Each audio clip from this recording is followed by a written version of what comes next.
Kader Kohou was an undrafted free agent last year out of Texas A&M Commerce, but he ended up playing a major role in Miami's defense, 969 total snaps, and he was the second most targeted cornerback in the NFL. But he didn't struggle like you'd expect from a UDFA. He had 10 pass breakups, and he was one of the better year one corners. A lot of people think of Miami as having a great cornerback duo, but with Kader Kohou in the slot, I think they have three high-quality starters.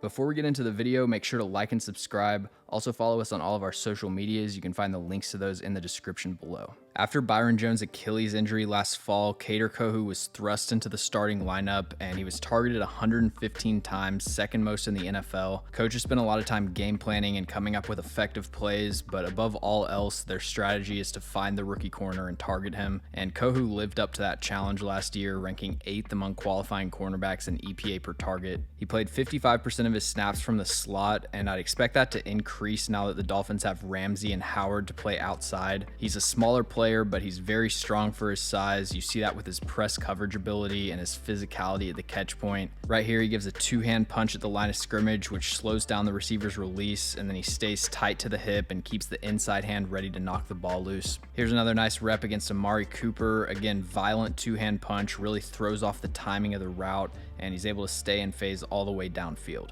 And it was pretty much impossible to complete a slant route on Kader Kohou last season. Right here, he's in press coverage on Tyler Boyd. Great job being patient with his feet. He doesn't let this fake outside release get his hips turned around. He stays square and lets Boyd declare his release, and then he keeps his inside hand ready to break up the pass and just watches Boyd's hand to time when he's going to play the ball. Another nice rep here against Garrett Wilson. Again, he's patient at the line of scrimmage. He stays in phase once he establishes contact, and he keeps his hands in striking position without being over aggressive and drawing a penalty. He was really good against fades, staying on top of the route and eliminating space towards the sideline for the receiver to create last second separation. And ideally he would improve at turning around and finding the ball instead of face guarding, but he still does a good job timing his actions with the receiver and creating difficult contested catches. His one major weakness at this point is getting beat deep. He gave up 11 receptions of 20 plus yards and had 4 pass interference penalties. Right here, he bites on this stop and go, fully commits his hips to the comeback, and then he isn't able to recover downfield. When Kader Kohou allows his receiver to stack him, he's really lacking in recovery speed. He ran a 4.5 flat, which is actually solid for a slot corner, but his on-field speed seems to be a lot slower than that, and this makes it risky to play him in press man because if he loses at the line of scrimmage, he's giving up big plays at a very high rate. But Kohou's a perfect scheme fit for Vic Fangio's defense because he isn't going to be asked to play a lot of deep man coverage. It's mainly going to be zone match coverage underneath, and when he does have to cover vertical routes, he'll usually be playing with some cushion. That made a huge difference last year when he was in off or bail coverage. He was pretty successful against deep passes because he can stay on top of the route instead of trailing behind and trying to recover. He still needs to develop as a zone coverage defender, but he's at a really good starting point with his current skill set. He's aggressive and instinctive breaking on underneath passes. Right here, he gets depth and then identifies this shallow drag from the other side and breaks up the pass. He also showed really good awareness on screens, and he was able to fight through blocks and make the tackle. So kind of like his man coverage, he's good when everything's in front of him and he can play it from top down,